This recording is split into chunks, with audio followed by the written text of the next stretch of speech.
No. You really want to buy one of these motorcycles? I don't know. They're pretty insane. But of course you do. This is the Kawasaki Z H2. It is an absolute monster of a motorcycle and arguably one of the most fun motorcycles you can currently buy. I absolutely love this thing and I can't say enough good things about it. So in today's video, guys and girls, we are going to satisfy that curiosity of yours and show you what it's like to ride one of these monsters for the very first time. Let's go. That view, guys and girls, is absolutely wicked. It's been a very, very warm day today in the UK, 32 degrees around this part of the country. Apparently it's hit as high as 37 degrees in London, so yeah, very, very warm week this week. Another heat wave we've got here in 2022. But yeah, honestly guys, as I said in the intro, this motorcycle is, I don't know, it seems like one of a kind. It's such an awesome motorcycle and it's so fun. You will not regret getting one of these. You won't regret test riding one for one, but you definitely won't regret buying one.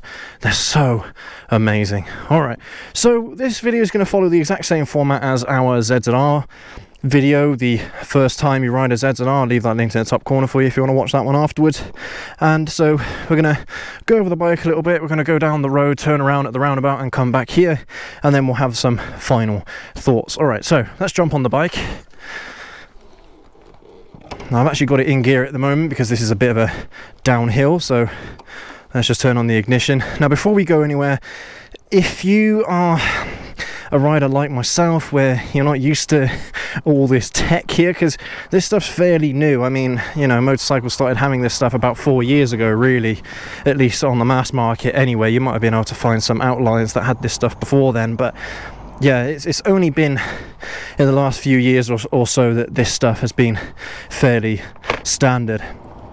All right, so the very first thing that you're probably going to notice is the throttle's going to feel a bit weird. This is because it's an electronic throttle. Again, if you're like me and you're used to analog controls or a cable operated throttle, then this is going to feel a little bit odd to you. But yeah, you'll get used to it after a little while. It's perfectly usable and it has really good response time, so yeah, you don't have to worry about that whatsoever. But I mean, apart from that, all the controls will be roughly the same. This here is the starter, so you actually turn this lever down like this to turn the bike on. We'll demonstrate that in just a moment. Now, before you even go anywhere, what I want you to try and look at is what mode the bike is on. Now, the sport mode is pretty full on. Okay, if you've seen any videos of this motorcycle on our channel in the past, then you'll probably know exactly what I'm talking about. But yeah, it's absolutely insane, so I wouldn't recommend when you first ride this bike to go on the sport mode. Now, depending on your experience level, you could go either on the road mode or on the rain mode. The rain mode is like the lowest power mode, so I'll just show you quickly how to do that. So here are the mode buttons here on the side. So you just hold that one downwards to change it to road mode. So, and you go up to go up the power mode and down to go down the power mode. So let's pop it in the rain mode for now, so I can give you a bit of a taste of what that feels like. And then as we're on the move, we will go ahead up the power levels as well as we go, so you guys can get a taste of each one. Now, we're not going to go over everything on this bike. This bike has got a lot of stuff. I mean, if we just hold the select button here, we'll end up going into the main menu, and there's all sorts of goodies in here, from differences in the display. You can change the display, you can turn on the quick shifter and turn off the quick shifter. By the way, the quick shifter isn't on by default, so just keep that in mind. But yeah, there's all sorts of stuff in here. We're not going to go through all that in today's video. We're just going to go over the rideability of this bike, what it feels like to ride the very first time. So I mean, I've got it in gear, so I'm going to pull in the clutch and I'm going to turn the starter on. There we go. All right, let's pop it in neutral just for a second. Okay, so the bike's on, and yeah, I mean, it's not going to feel that intimidating, guys. When you jump on this for the first time, it's not going to feel all that different to any other naked, really. If you've ridden nakeds in the past, then this will probably feel very, very similar. But yeah, it does feel a bit sporty. It feels quite nice. It's a very comfortable seating position, and yeah, you'll be able to ride this for hours and hours and hours on end. Believe me, I've done it. It's absolutely wicked. All right, so let's move off. So remember, I've got it in the rain mode to start off with. That's the mode I would recommend, I think, for most riders. If you are someone that has got a little bit more experience with bigger bikes, 1 liters and stuff like that, then maybe you'll be okay on the road mode to start off with. But yeah, that's the amazing thing about this bike is that even though it's an absolute monster, and it is an advanced motorcycle as well, guys. This is not a beginner bike by any means. I know that sounds like a meme at this point, but it really is not a beginner motorcycle. But the best thing is that if you're going from, say, a 600 or a middleweight bike of some kind, then the rain mode is going to feel very, very similar to that. The lowest power mode is going to feel very, very similar, and it's going to be very, very easy for you to control. So when you go around these bends and things, the bike is very, very nimble. That's the one thing that really surprised me, because it's quite a heavy bike, by the way. But woo! But it really feels nimble. It doesn't feel heavy in the corners, which I kind of expected, because the ZZR is a very similar weight to this, the ZZR 1400, and it does feel a little bit heavy in the corners, much heavier than this. It feels more like a 200 kilogram bike as opposed to a 240 kilogram bike as it is. So yeah, it does feel like a bit of a 600 in terms of its mobility, in terms of how agile it is. It does feel like a 600. Now in the rain mode, this is the lowest power mode, so there's 3 default power modes. You've got the sport mode, the road mode, and the rain mode, as we've already seen. There's also a custom rider mode that you can fiddle around with, and you can find the best settings for you, for your general riding, so you can have traction control off entirely, like I like to have it sometimes. It's a pretty neat mode, and yeah, it does give you a lot of customizability, this motorcycle, to ride the way how you want to ride. It's absolutely amazing. And all this stuff applies to the SE model as well of this motorcycle, except you are going to get some upgraded brakes, and you're going to get electronically adjustable suspension, which again is just another goodie that you're going to get on the dashboard. Absolutely wicked stuff, good stuff. I mean, whilst we're here, we might as well talk about the cruise control, because that's an awesome feature as well. It's the first time I've ever had cruise control on a motorcycle. It's this button right here. So you press that, and then the button at the bottom is set, and it will set it to whatever speed you've got it on. So let's put it on, yeah, 45, and then bang. Okay, so it's set it to 44. You can adjust it by hitting these buttons up and down. If you hold the up button here, it will continue increasing speed until you let go of it. So it's got to 50 and it's going to stay at 50. Really, really cool. One other really cool feature is to turn off the cruise control. You can do it one of 2 ways. You can pull the brake, or you can push the throttle forward. It's so intuitive. I absolutely love that feature, and I didn't actually know about about that until well, I'd owned the bike for a few months, and by the time I realized that you can twist the throttle forward like this, you can twist it forward and it turns off the cruise control. It's really, really cool. All right, let's turn that off for now. Let's go up a power level, shall we? Let's go up to the road mode. Now, by the way, you need to hold it down while you're on the move, but you need to come off the gas as well to change the mode, okay? So you can change it whilst you are on the move, but it's just, yeah, a little bit more complicated. You have to just come off the throttle.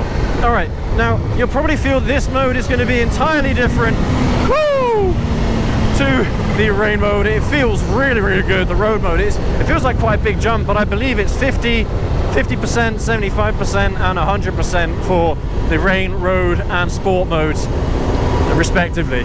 But it does feel like a massive jump. I mean, this bike has got 200 horsepower.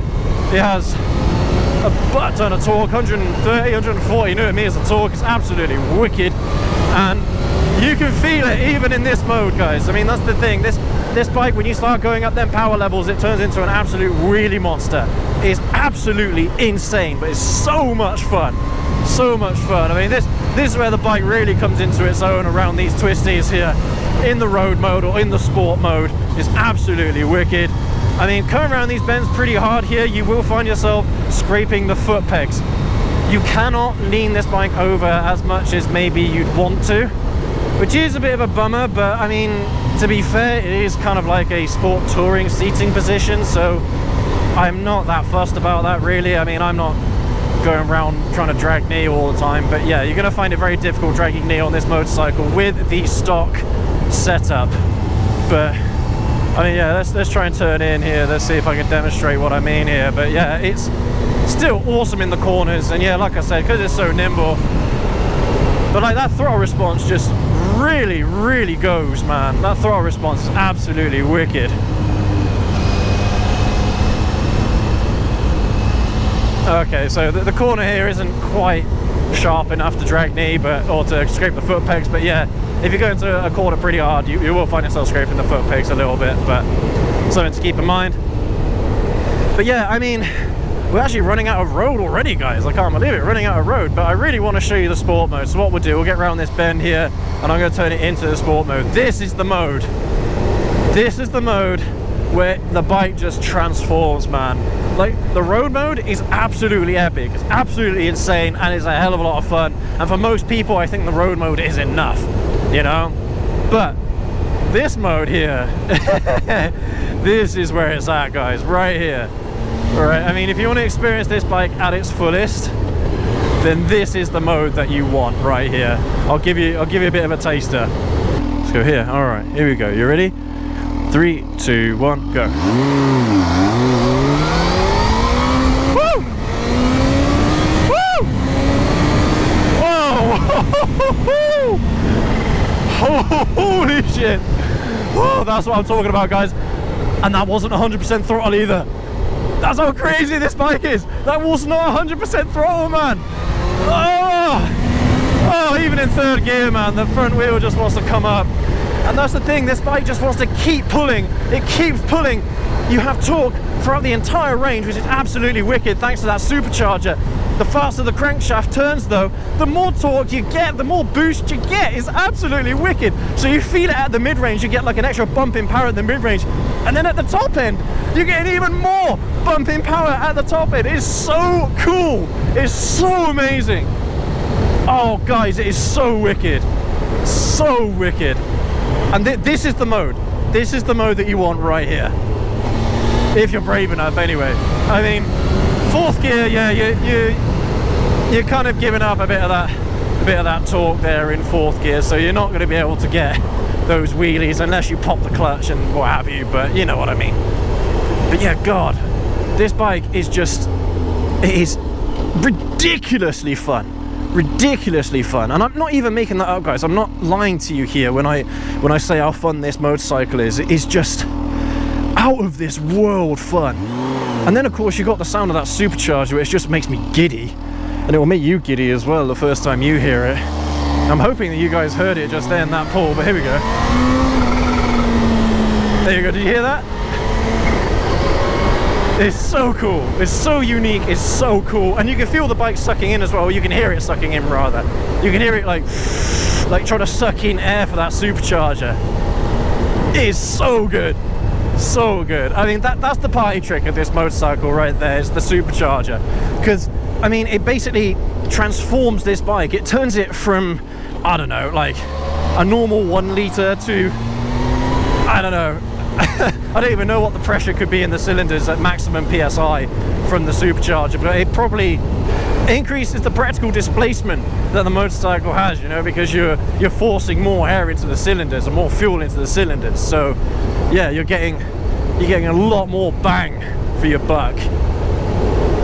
Oh God, it's so fun. I mean, the thing is about these bikes as well, because a lot of people know that forced induction can lower the lifespan of an engine, but since the H2SX has been out, since the Ninja H2 has been out, what is it, 2015, 2016, something like that, I mean, they seem reliable, really reliable. I've seen these bikes with over 30,000 miles, which, I mean, for a motorcycle, that's pretty good going. So they're clearly reliable, and they clearly don't put the engine under enormous amounts of stress, which is absolutely wicked. I'm sure that if you are redlining it all the time, you know, at 100% boost all the time, then yeah, okay, you're gonna probably fry the engine a lot quicker than if you're doing normal street riding. But just for those little times where you want to have fun, you want to push the bike a little bit, this motorcycle delivers. It delivers way more than most riders are able to control. That's the thing that really got me about this motorcycle, is the fact that, you know, I don't think I will ever be able to extract the maximum amount of power that this motorcycle has to offer. And that's why it's so special. That's why it's so amazing. And that's why I love it so much. It's so good. Yeah, I mean, if I haven't said it enough times already, guys, so good is an understatement, honestly. This motorcycle is absolutely wicked. And that's the thing, if you are a thrill seeker, if you're one of those people that is never happy with the amount of power that your motorcycle or your car can deliver, this will satisfy that itch. This will scratch it. Honestly, like, I can't remember if I said this earlier, but people take drugs, people smoke, people drink to get high. This motorcycle will give you that exact same effect. It's brilliant. It's brilliant. If you're ever low, you're feeling low, you get on your ZH2, you go out for a ride, you rip it, and oh man, this thing just puts a massive smile on your face. The biggest smile you will ever have from any motorcycle, this will give it to you. Now, I mean, as far as I'm concerned, this bike is the ultimate super naked. You've got bikes like the MT-10, you've got bikes like the Super Duke, you've got bikes like, I don't know, bloody the Gixxer Thau. Yeah, they're really good bikes, but this blows them out of the water, guys. Seriously, it blows them out the water. It is so amazing, so fun. And the fact that it's really comfortable as well. You can do long tours on this thing. I mean, let's put the bike in gear and then let's turn it off for a sec. But you can do long tours because of how comfy it is. But there's one issue that this bike has, and I've made a video about this specifically, and that is fuel economy. This motorcycle will drink fuel if you are pushing the bike quite a lot, because that's the thing, this bike wants you to go a little bit faster. It wants you to pull it a little bit further. And it's at those times where it really drinks the fuel. Now, you can get good fuel economy out of this bike. You can get between 30 and 40 on average, maybe 45 if you're really sensible. But this motorcycle just isn't sensible. This motorcycle oozes childishness. That's the thing. That's why it's so amazing. That's why I love it so much. It's just a boy's toy. The ultimate boy's toy. And yeah, it's just wicked. I mean, that's the thing. For me, the journeys that I take aren't very long, so the fuel economy isn't such a big issue for me. I prefer to just enjoy the bike. But as fuel prices have been up recently, I can understand why that might be a bit of a concern for some people, especially if this is your everyday commuter, or you intend it to be your everyday commuter bike. And yeah, commuting on this thing, oh man. I mean, look at that sun as well. That sunset's wicked. Yeah, commuting on this bike, you cannot get a better commuter than this. But anyway, guys and gals, I think I have got everything down that I wanted to say, everything that I wanted to mention. Oh, one last thing is the clutch as well. The clutch is an absolute dream. It is so good. The clutch is really lightweight, it's very responsive, and it's not spongy or anything like that, so you do get quite a lot of response from the clutch, and it's adjustable. Both the clutch and the brake levers are adjustable. Oh, so good. Yeah, there's so many good things about this bike, guys. If you want to know more about this motorcycle, check out our review as well. Leave it up in the top corner for you to watch afterwards if you are interested. And I mean, the dashboard, everything is super modern. And yeah, I mean, I know that some people get a bit hung up on, you know, bikes with tech features and electronic features, things getting in the way between you and the road. I get that, but it doesn't feel like that on this bike. It doesn't feel like it. And the thing is, everything that I'm saying to you right now, you have to experience it for yourself to understand what I'm talking about. It's not a trivial thing whatsoever. It's just an out of this world experience. I'm being totally honest with you guys about that. But anyway, there you have it, guys and gals. Thank you ever so much for watching this video. If you are umming and ahhing about buying one of these, I hope that this has convinced you to at least give it a go. Once you've tried it, you will want it in your garage. Honestly, it's just it's that exciting, it's that thrilling. And yeah, I hope I've at least helped you in your decision. I mean, I haven't regretted a single moment buying this motorcycle, and that's the thing. The very first time I rode this motorcycle, I had to have it. I had to have it. There was no question about it. I had to just do whatever I possibly could to get my hands on it. Luckily, I was able to. And yeah, it's not a cheap bike, but it is worth every penny. without a doubt, guys and gals. So yeah, thank you again ever so much for watching. Leave a like, hit subscribe. We're going to have another video for you up here and here, so make sure to go and check those ones out, and we will catch you all in the next video, guys and gals. Have a good one.